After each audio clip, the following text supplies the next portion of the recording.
Welcome to Taming Disaster with Drones for Good podcast, presented by Aeros, part of GE Aviation, with additional financial support from First Eyes and Pix4D. Tune in for in-depth interviews, one-of-a-kind perspectives, and insightful conversations with industry leaders who are using drones to help prepare for, respond to, and recover from complex emergencies and major disasters around the world. And now, from the Airt Studios in Miami, Florida, the heart of Hurricane Alley, here is your host, Christopher Todd. All right, welcome to another edition of Taming Disaster Drones for Good. This is episode 6. And if you've been following the podcast over the last several episodes, you've seen we've kind of gone around the world. We've spoken to many people to learn how drones are being used for good, how we are, in fact, taming disaster and responding to emergencies. And we're going to continue to do that. But one thing that needs to be discussed here is the fact that the use of drones needs to have positive public perception and acceptance to be effective. And that's an issue we're going to talk about today. So I've got a really special guest. He is the partner and leader of the Unmanned Aircraft Systems practice team at Adams & Reese. He is also the host of the hit podcast Drones in America over on MarketScale. Please welcome Grant Guillot. Grant, thanks for joining us. Thanks, Chris. It's an honor to be here. So, one thing I'd like to ask all my guests before we jump into everything is just to kind of get a little bit of background information on you and tell the audience kind of how you got involved in drones and unmanned systems and where it brought you to today. Can you tell us a little bit about that? Sure. So one of my good friends had a contact from LSU Business School about 3 years ago. And this guy was a drone pilot. And he reached out to my friend and said, you know what? Drones are really becoming a big deal. They're being used more and more industries. There's some recent rules that have been passed by the FAA that really opened up drone regulations. Of course, he was talking about Part 107. So he said, I really think that there could be an opportunity here for us to make some money. So in the town of Lafayette, Louisiana, Fly Guys was born. And Fly Guys was one of the first drone pilot networks in the United States. And, I remember when they started and when they first called me and retained me to represent them, they had 10 pilots in 4 states. And today they have around 4,000, I believe, in all 50 states and in some foreign countries. So that's just it shows you how the market has grown, how this industry has taken off. So I began my representation of Fly Guys. And as I did that, the more and more I did it, I realized that there are so many opportunities for representing not only other drone service providers, but end users as well. People in the construction, energy, forestry, telecommunications, and of course, public safety. These are all industries in which my law firm has strong representation. So I saw the cross-marketing potential here and saw that there was a way to add additional value to our clients and to help our clients become ahead of the curve. Because as we know, if you don't start adopting drones soon, you're going to be forced to because of market conditions. Your competitors are going to be saving money and reducing risk. Absolutely. So do you consider yourself an aviation attorney or do you consider yourself a drone attorney? I've become more of an aviation attorney. I by no means would qualify myself as an aviation expert. Given the clientele I represent, the companies I represent, it has required me to come a little bit out of the drone lawyer zone and do more traditional aviation law works. But I would say I'm an aviation attorney, but I'm more centralized in drone law. I'm more of a drone lawyer than I am aviation law, but there certainly is some overlap. Gotcha. And, that's super interesting to see a young man from Louisiana saying, I'm going to, I've gone to law school and I'm going to be a drone attorney because, you're competing with firms from Washington, D.C. and Silicon Valley and everywhere else. So what's that like? It's actually been a really pleasant experience, to be honest with you. One of the first things I did when I decided I wanted to grow a niche in this space was reach out to, people refer to some of these Washington, D.C. and Silicon Valley firms as my competition. I don't see them that way. I've had a wonderful experience working with other big name drone attorneys in the industry, such as Lisa Ellman, of course, is probably the biggest one, if not one of the bigger ones. So I've learned a lot, and there's so many opportunities to work together. This industry is still so new. There really was not a large drone practice in the Southeast in the footprint that my firm represents. We do have some drone practices in the South, but not so much the type of UAS team I've seen other firms do. So to answer your question, it's actually been really great working with a lot of these attorneys. A lot of times we're on the same side.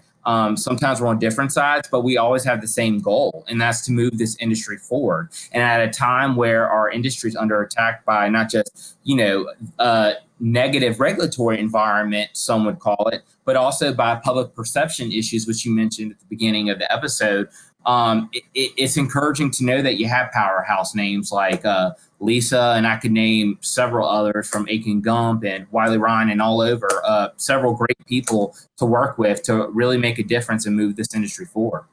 So we're going to move this conversation forward, but one last question on the attorney side. What advice would you give to a young person today who's thinking of going to law school and is kind of floating the idea of, maybe I want to get into drones, maybe I want to practice in that area? What would you say to them?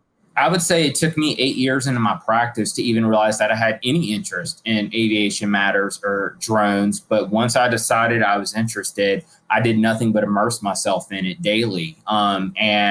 It really takes a whole lot of non-billable time to get to that point, to teach yourself a new area of law and to get yourself comfortable with something you really don't know that much about. If you're looking to go to law school to become a drone attorney, first, I would say that there certainly are going to be more of us as this industry grows and evolves. I don't think there's terribly that many of us right now. So there are a lot of opportunities, and it is a great goal to have to say you want to become a drone lawyer. That being said, kind of like doctors or people who go to college for a college degree, you don't always end up necessarily sticking with that specialty or that, So true. A lot of times the real world gets in the way and market factors will drive you towards another area of law. So I would just keep an open mind. It's a blast. It's such a fun area of law, and I have some of the funnest clients and do some of the funnest things, I could think of, but for a lawyer. But I would definitely just keep an open mind and know that, yes, there's a lot of competition out there, but there's also a whole lot of competition out there that's willing to help you, that wants to see you succeed because they want to establish integrity in the legal profession in a new area like drone law. Gotcha. Okay. So switching gears a little bit, you've got a very successful podcast on MarketScale called Drones in America. Tell us a little bit about how that's going and what that's been like. I mean, I'm obviously experiencing it firsthand a little bit on my side, but you've been doing it a little bit longer. So kind of want to know how it's been going for you. Well, first of all, thank you for the kind words and congratulations on your podcast. You and Charles Werner were on one of my first episodes, and I believe today it ranks as either the highest or second highest most watched episode. So people are certainly interested in what air and drone responders and arrows are doing, because Ken Stewart was on the episode as well. It has been a great ride. I really started, like I said earlier, immersing myself in this industry, reaching out to all the top names. Some of them didn't respond at first, some did.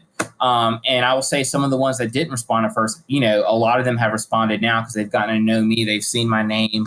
As I've established a reputation and a name for myself in this industry, I really saw a value in connecting with people from both sides of the aisle. When I say that, I don't even mean that politically. I mean, getting to know DJI is just as important as getting to know Skydio. And getting to know one set of drone operators is just as important as getting to know another. So as I got to meet all these great people in this industry, I really was looking for ways to kind of, further build my brand. And it just so happens that MarketScale, which is a fantastic company, reached out to me. They had noticed the growth in the drone industry and wanted to, start having a weekly podcast that focuses on experts. And it's been great. We've built a big audience, and some of our guests, aside from you, of course, have included people like Jay Merkel, the UAS integration head at FAA, also Congressman Garrett Graves, who's the ranking member of the aviation subcommittee, as well as various big names in the industry. I think next week we're going to have Brennan Schulman with DJI on the program. And there are a lot of other big names that have come on the program, and I've really appreciated it. And I think people in the industry are really enjoying hearing from these people who come from various walks of life, who may have different goals, but yet we're all kind of on the same mission. And again, that's to move this industry forward.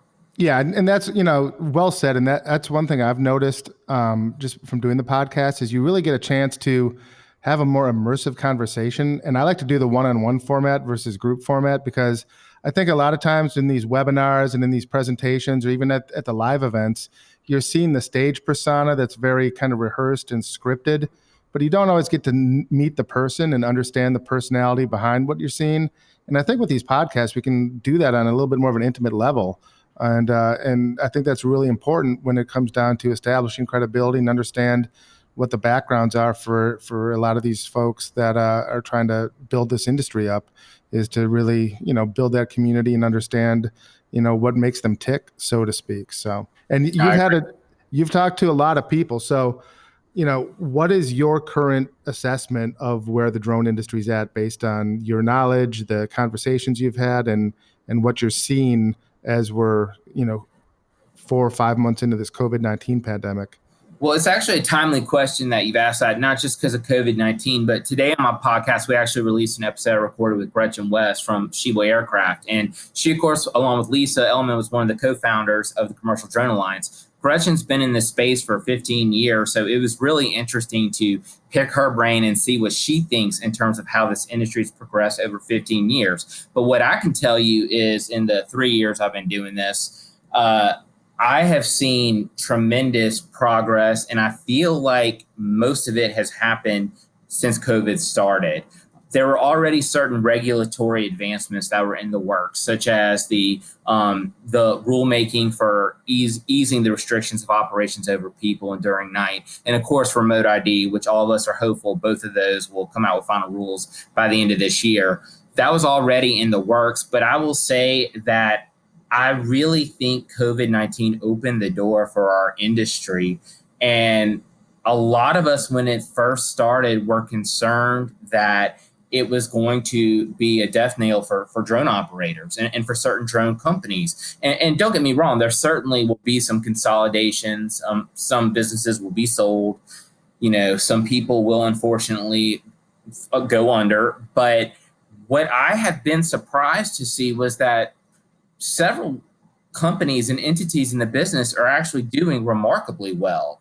And I think a large part of it is because not only has the FAA really encouraged maximization of operations under Part 107 as a result of COVID, but the public, I really think, has all of a sudden started to see why all of us are so passionate about this industry. And it's not just the dollar signs. It's the fact that you can have a COVID-19 test delivered to you.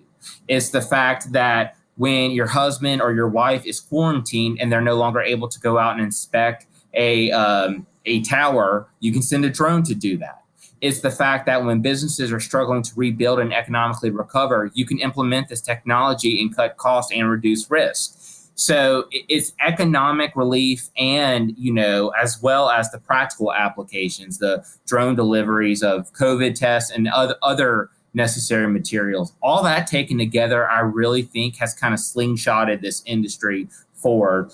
I'm not going to say I didn't wish it was a little further along, but I will say, all things considered, 2020, as hell of a year as it's been for pretty much everyone, it's kind of been a silver lining for the drone industry.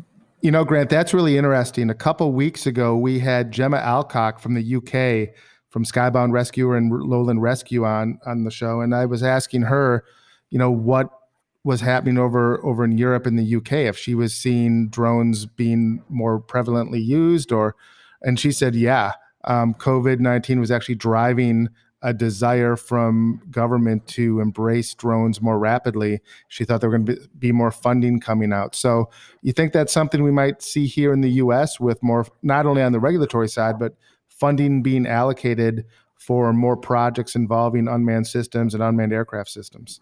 I'm hopeful it will. I think right now there are some question marks given that it's an election year and we need to wait and see what Congress looks like at the end of this year. But I am hopeful that the positive public perception we are seeing will eventually trickle down to more funding for UAS programs. I know that we're fortunate to have an advocate in Congress, Congressman Garrett Graves, who's very supportive of the drone industry and growing the industry, not just along the Gulf Coast, but also nationwide. So I think it's important to continue as an industry for us to continue making the case as to why we should be pushing for this. We all know drones are here to stay. They're not going anywhere. The question just becomes how quickly are they going to be implemented on a ubiquitous level.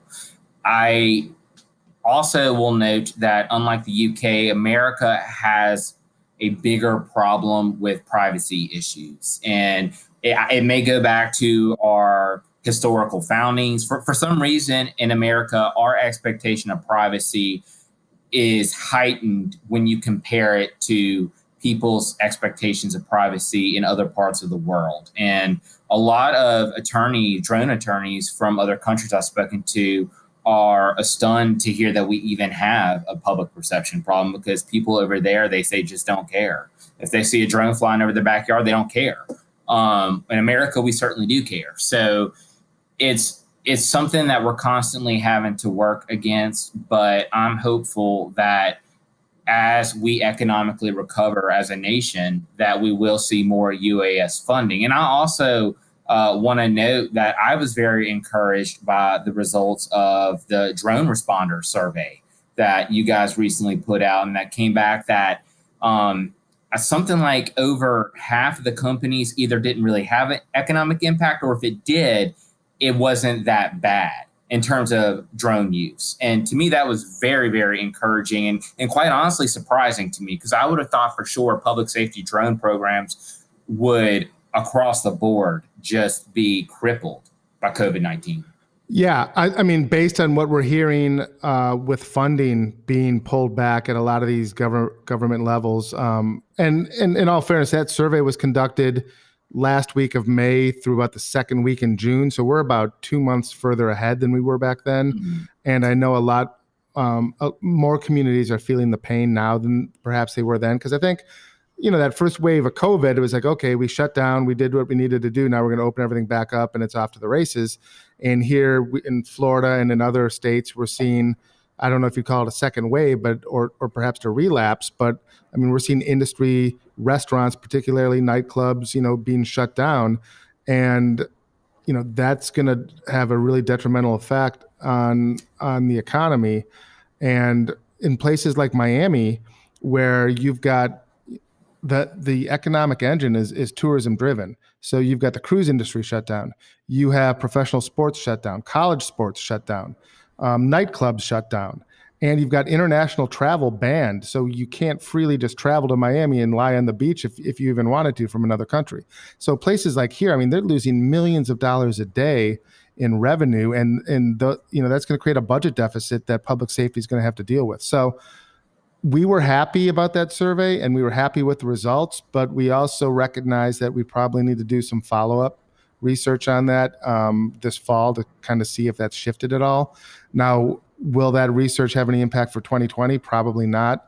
But if we can get a pretty good reading into 2021 as to how things are standing, I think that's going to be really important for the industry, especially in the public safety sector. Right. So we've kind of danced around the public perception issue.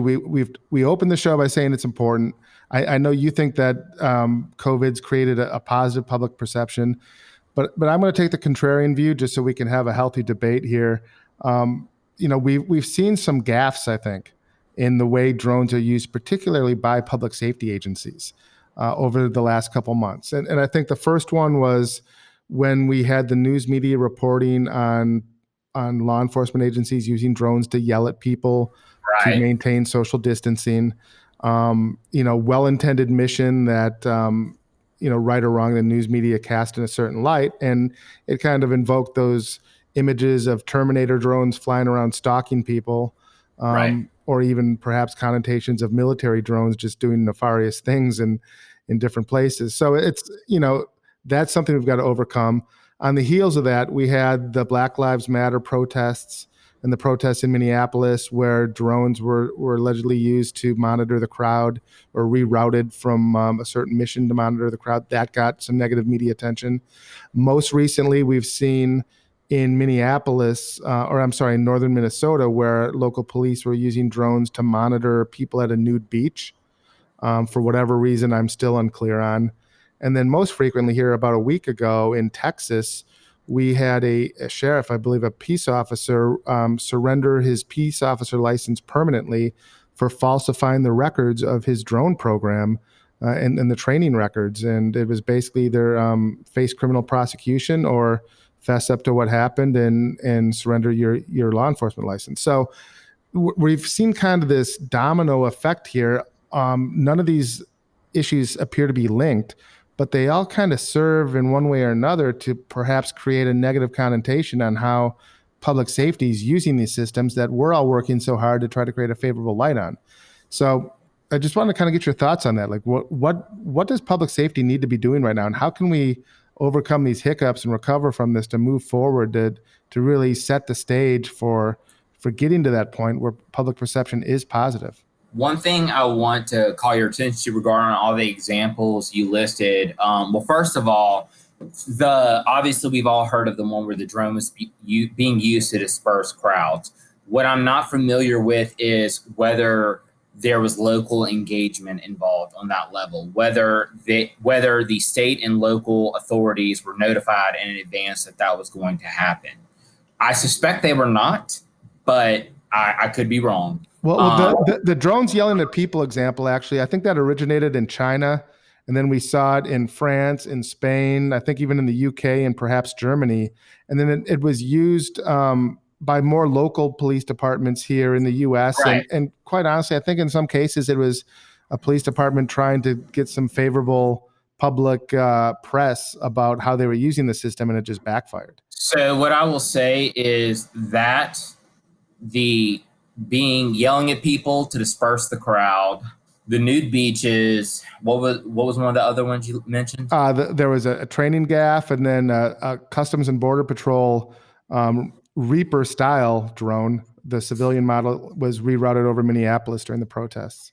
Yes. So all these are sexy examples, right? No pun intended, because we are talking about nude beaches. But regardless, regardless, they're sexy, right? They not only are they sexy, but they're negative. Like, and what does our press? I don't care what news station you watch. I don't care if you're tuned in to CNN or Fox right now.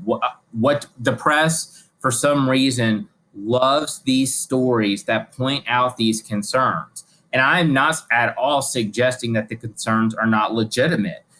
They're very legitimate. They are. What I wish the press would do more of is focus on the public safety agencies that are using drones to help out with COVID-19, to whether it be through reducing operational costs, because we know drones reduce costs. If increasing your drone use, if you're a public safety program and you're increasing your drone use during the pandemic, that is using drones for economic recovery. It's something positive. It's something that the public should care about and want to care about. I mean, the list could go on and on. Drones are used in public safety for so many good stories: search and rescues, firefighting. Like I said, we could go on all day about it, and yet it takes the nude beach to make the news. You know, it takes Black Lives Matter. So I honestly believe it's twofold. The first problem is you have got to convince the media that what you're doing is sexy enough to warrant attention.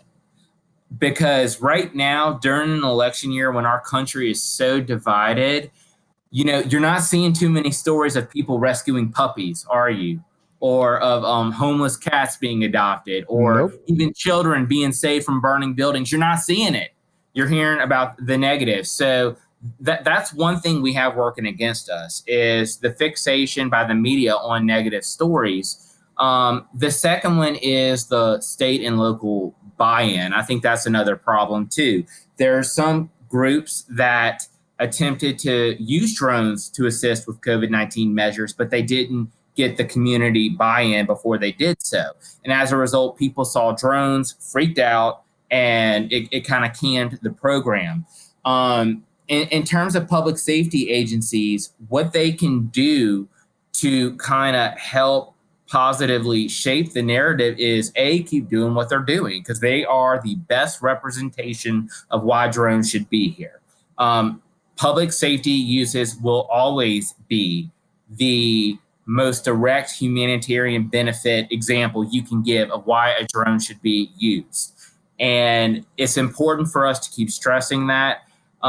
B, fight through the clutter. Find a way to fight through the clutter. Arrows partook in the delivery of an organ in April. I want to say it was 2018 or maybe 2019. It got some news coverage. It did, but not nearly the amount they deserved. And, drone responders, all the great work you guys do and that your members do, it doesn't hold a candle to a protest or, COVID-19 numbers. So the way to get out in front of this and to gather the public acceptance of drones is to relate it to a current event. COVID-19 is a perfect current event. The examples you gave me earlier are negative examples of how COVID-19 relates to drones. We need to find a way to cut through the clutter and focus on those positive examples. Yeah, and you're right. There are a ton of positive examples, but if you're looking for the mainstream media to promote those examples, they might on a slow news day, but being that we're now in an election cycle and we've got so many contentious issues and a global pandemic facing America, it just seems like the fear is selling. Clickbait is what's selling. So actual news and those feel-good stories are few and far between. As an entrepreneur, I look at this too from a value perspective. And here in Miami Beach, we've got issues about once a month at least, where there's a major accident on these long causeways going to and from Miami Beach.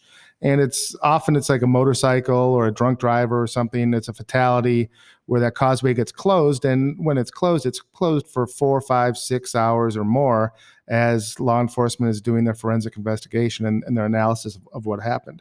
And we've seen the value that drones can provide in helping to expedite the time it takes to process a crime scene or an accident scene by collecting that imagery. And I think, I always tell, especially police, if you can tell the story on how you're using these systems to get traffic flowing in an hour instead of 4 hours, there's an economic value that you can assign to that. It's in the commerce that's flowing. It's in the people trying to get to and from the airport to make flights or check into the hotels. And I think that's a story too that, especially in public safety, gets kind of overlooked too many times because they're going for the sexy stuff. Oh, search and rescue and barricaded suspect and active shooter. I get it.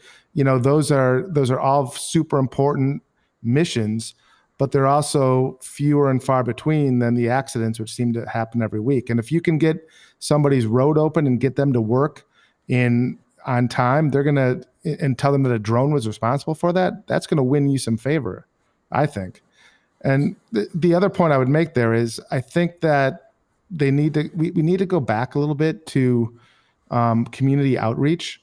And you think about canine units when they came out, they used to take the canine units to the schools and let the kids pet the canine. Why not do that with drones? When schools are back in session after COVID, let's get the public safety agencies out to the schools with drones, showing the good things that drones can do, and start planting the seed with this new generation of how valuable this technology is. I think that's the way to do it. Chris, I actually am working with a couple of drone clients right now that either have big announcements that recently came out or are going to have some big announcements coming out. And one of the first things I tell these clients is take that drone, go to the grocery store or the restaurant or the pharmacy or whatever, where you're going to be taking off from, let people touch it. Answer questions. When they ask about privacy risks, tell them, don't hold back. Be forthcoming, be completely honest about what it is. There is no better way, in my opinion, to make the FAA's job easier for them than to secure state and local engagement. And I've heard it time and time again from Jay Merkel and Joe Moore and others at the FAA. often the community outreach aspect and the local buy-in aspect is overlooked. And that's why it's so critical to work with someone who is able to secure that state and local buy-in for you. You have to be willing to get out there, answer the tough questions, let people touch the drone. Some people aren't going to like it. Some people won't be won over. I bet you a lot of them will. Especially if they actually have the opportunity to feel like they're a part of it. They're a part of the 21st century evolving. They're a part of end user industries evolving. People like feeling important, of course, and feeling like they're a part of something special. This is something special. So you're absolutely correct. And I can't emphasize enough how important it is you have to start from the top and get the federal support, of course, but you also need to start from the bottom kind of at the same time and really secure that local buy-in. Yeah, and you have to be fully transparent, I think, in that process publicly, and that's something that I think fire rescue agencies are a little bit more comfortable with maybe than law enforcement. But the fact is, I mean, you look at places like New York City and Los Angeles, and Josh Rubenstein, who's the director of communications at LAPD, had a strategy when they started pilot testing drones and how he was going to keep the city commission informed and keep the community informed with when they were using, how they were using, what the results were. Chief Richard Fields at LA Fire, City Fire Department, same thing. He realized early on he needed to get buy-in from city leadership and explain to them why they were going to do this and what the value was going to be. And LA and New York are those two areas too, where you see the privacy groups really are extremely active and extremely hesitant to how technology is used to monitor different parts of the community. So I think you've got to have that plan, and you've got to really make sure you're communicating at every level to the city commissioners or your city council, your mayor, as well as all the other stakeholders in the community. And you're right, not everybody's going to like it. Some people you're just not going to win over. But as long as you've got the right process in place and you're following that process appropriately, I think the outcome will be favorable for most of these programs starting up. Absolutely. And I think there's always such a focus on securing that federal buy-in and on federal government relations that people often overlook the necessity and the importance of state and local government relations. So you need all three. You need federal, state, and local buy-in to implement a successful drone program. And the more of the bottom two that you're able to get, the more state and local support, the easier it's going to be for the FAA to support you. And as you said earlier in the show, I mean, as Americans, I think we are a little bit hesitant for whatever reason for drones flying over our homes. I mean, most people aren't aware of the number of just cameras there are now everywhere. There's surveillance cameras, traffic cameras. You go to a parking garage, you're being recorded. You're walking into a lobby, you're being recorded. Yet something about just the drone flying over is eerie and obtrusive. And I get it, especially if you're at home in your own backyard. And we've seen stories of power companies using drones to inspect the power lines and people coming out with shotguns and shooting drones out of the sky. And you don't really hear about those on the news because they don't want to advertise those stories. So my question to you is, do you think that service providers, utilities, as well as package delivery like FedEx, UPS, are they going to have the same pathway towards favorable public acceptance as the public safety side? Or do you think it'll be a little bit easier for them? I unfortunately feel like it's going to be a little bit easier for them, and here's why. What you guys in public safety are doing is so important. It's life-saving. We could go on and on. But at the same time, isn't there something about being able to receive your package within 30 minutes that's just sexier than a drone actually saving a life? I don't know. It's you know what, we get lazy as a culture. It's like when Domino's came out with the 30 minutes or less pizza delivery. Yeah, I mean, everybody liked that. So we want speed, we want immediate gratification, and it's our culture. It's our American consumerism culture. We always want more, and we want it quicker, and we often take for granted the things that should make us proud to be Americans to begin with, such as the fact that we do have outstanding public safety agencies that are able to respond quickly, efficiently, and safely to disasters. And as Americans, because of the type of society we live in, I think, having a drone deliver the latest iPhone to you quicker is just kind of going to jump out more than drone was used to locate lost child in the forest, which is horrible, isn't it? Because the second one by far is a more important story. Yeah, but it's okay if it's your iPhone that's being delivered, but if it's your neighbor's iPhone and the drone's flying over your house when you're having a backyard barbecue, then maybe that's not so cool. So again, it's going to be this give and take. It's like we've had these discussions here in Florida. Some people don't want drones flying behind their homes to inspect power lines, but if there's a hurricane and power's out and drones can get their power on quicker, then they're all for it. So again, it's kind of like the self-serving. Does it benefit me? And if so, yeah, then I'm all for it. But if it's not benefiting me directly, then I might be a little tepid about that. And maybe that's just how we are as a culture now. And you brought up earlier some of the negative uses you've seen for drones in COVID-19, and there certainly are those examples. But I will also add, part of the reason why I think overall it's been an upswing and a positive movement in terms of public perception. Drones, by their nature, are social distancers. You need to, distance yourself from the delivery man. You need to, you don't get out, don't go to the store. Let a drone send it to you. You don't have any human interaction. And that really, I think, has kind of helped people see that drones can be valuable. Those stories, unfortunately, probably won't ever be as sexy as the one yelling at a crowd or filming the people on nude beaches. It just won't, because that's human nature. But the more we hear these stories and the harder we fight the fight, the faster this industry is going to progress. Again, at this point, I think it's a win, not if. So you've got some pretty strong tea leaves in Washington, D.C. I think you've got your pulse on a lot of what's going on there in the drone industry. What are you seeing the FAA under pressure right now to expedite some of these, to bring this technology forward? What's your sense on how that's evolving? I believe the FAA is under immense pressure to bring this technology forward. And I think a large part of it comes from end users who want to be able to use drones more freely without having to go through the hurdles. In terms of congressional pressure, if you're a member of Congress, there's a million things going on right now. And like I said, the congressional may change within the next few months, may not.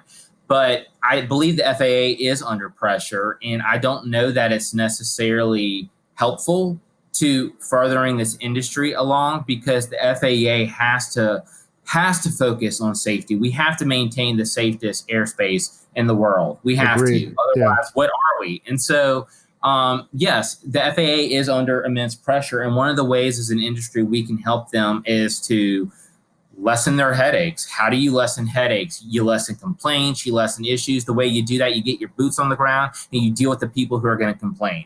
Those are the people in the communities. And that's why community engagement and outreach is so important.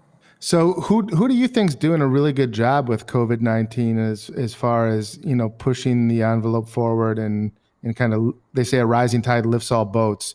Who would you point to as some of the organizations out there that are setting some really good examples on the path we should all be looking at? Well, one that I can talk about because they're not my client and their news is public is Skydio. They're a manufacturer, of course, but look at what they've done, the series of drones they've come out with, the fundraising. $100 million, really? That's amazing that was able to all kind of transpire during this time. So I think Skydio has done a great job through all this. Now, when you're talking about in terms of drone operations, I represent a couple of pilot networks who have increased revenues in some regards for certain end user industries, because those industries are leaning on drones now more than ever. No client that I can name as of today, but I do have a couple clients who are going to have some major announcements very soon that are COVID related. And these announcements evidence how successful a drone program can be during COVID-19. One client I can actually mention about success during COVID-19, Deuce Drone, which is located in Alabama. They operate drone deliveries in the south of Alabama. In fact, I should say they enable drone delivery. They're a solution provider. And they've partnered with Buffalo Wild Wings and a higher-end grocery store called Rouse's to deliver goods and food. They're doing testing right now, but they've had a ton of positive response to this. And what did we do? We secured that local engagement. We went to the city council. We talked to, the relevant people. Deuce Drone got out there with that drone, and they let people in that store touch it, ask questions, all these things. And you've not heard a negative thing about it, have you? I don't know how much positive you may have heard, because positive, again, is boring, right? But you haven't heard the negative. I guarantee you, had there been something really negative, it would have made the news and it would have found its way to the press. But that's just the way the press works, isn't it? It says negative stories really get there. And unfortunately, the good ones don't always come forward. But that's another company that's done really well during COVID-19. And there are others as well. All the companies that found ways to further their operations during COVID-19. Not really an American company, but Percepto is another one that's done well during COVID-19 as well. So I think there are certainly examples out there. A lot of them are making those use cases and reporting right now and getting that data right now. One company I can tell you about is that launched they called it Operation Last Mile Delivery, is Drone Up. And back in April, they conducted some Part 107 deliveries. The idea being, can you deliver COVID-19 tests under Part 107? And they released a white paper on it. It's public, it's out there, and they did a great job. They came back with some phenomenal data of what the industry can do operating under Part 107 during COVID-19. So I would say that's the prime example right there. Yeah, I've read that white paper. They did a really good job with working with UPS and the stakeholders there. So very exciting. Looking forward, we've got a few minutes left here. I mean, where do you see the second half of 2020 ending up for the drone industry as we head into 2021? Unfortunately, I don't think this disease is going to go quietly. I do think how it is dealt with in the American public will be somewhat decided by the election, and I hate that. Let me be very clear. I am not saying this virus is not a real thing. It very much is, and I'm not saying it's just a political issue. But I think the media, to an extent, has politicized it, right? So I think the story and the tale about COVID-19 that comes out after that election is going to be significant in terms of how, as a country, we move forward. But I would say that drones, as long as COVID-19 is around and companies are finding successful ways to increase drone operations, I would say a second half of 2020 still filled with COVID could, and I hate saying this, but be positive for the drone industry. I wouldn't wish, COVID-19 to stick around, but if it does and people see more value in contactless deliveries and social distancing, that's just ripens the grounds for the drone industry to continue to flourish. So on the flip side, if COVID does go away and there is economic recovery very quickly, perhaps there will be more funding for UAS programs. It's not necessarily an either or. The industry is here to stay and it's going to survive and rise above no matter what. I just think this COVID-19 issue has put a very interesting perspective on it. And I don't think a lot of us thought we would be in the position in terms of the drone industry we are right now. I don't think we thought we'd be here about 4 months ago. I think we thought it was going to be doom and gloom. And as you said, Chris, the data is still coming in from these past couple months when we realized this wasn't just a quick quarantine, shut down, get back to work situation. But all the necessity for implementing contactless deliveries and other COVID-19 related drone uses are still there, and they're still going to be there, at least for a few more months. So I think that the future is bright for the industry, no matter how dismal it may be for the totality of the world. And that truly is taming disaster drones for good when we get to that point that these systems are being used widespread in all of those different use cases. Grant, before we close out, I know you've got a couple appearances coming up at some of the different virtual events. You want to tell the audience kind of where they can find you and hear you talk about drones in America and all the wonderful things that are happening? Well, sure. Thanks, Chris. Yeah, lots of panel appearances coming up. Of course, Commercial UAV Expo is going virtual this year. I'll be on a construction panel there. That's in September. Interdrone, I believe, is still scheduled to be in person. Exponential's going virtual. I'll be speaking at all those, as well as the Energy Drone and Robotics Summit, which is taking place in November. I also want to tell everyone to be on the lookout, and it's relevant to what Chris and I just discussed. Commercial UAV News is partnering with us to host Skydio and Drone Up to talk about companies that have not only survived but thrived during COVID-19. So be sure to tune into that at the end of the month. Awesome. And if people want to find your podcast, Drones in America, they can do it on Apple Podcasts, Google Podcasts, probably all the podcast channels. Is that correct? And Spotify, I believe. Yeah. Okay. Grant, thank you so much for joining us today. I know you and I will continue these conversations in different forums and different formats, but it's always great talking to you. And we look forward to having you back on the show again real soon. You too. Thanks, Chris. All right. Our guest today, Grant Guillot, Adams and Reese, and host of Drones in America podcast. Thank you for joining us. We'll see you next time on Taming Disaster, Drones for Good.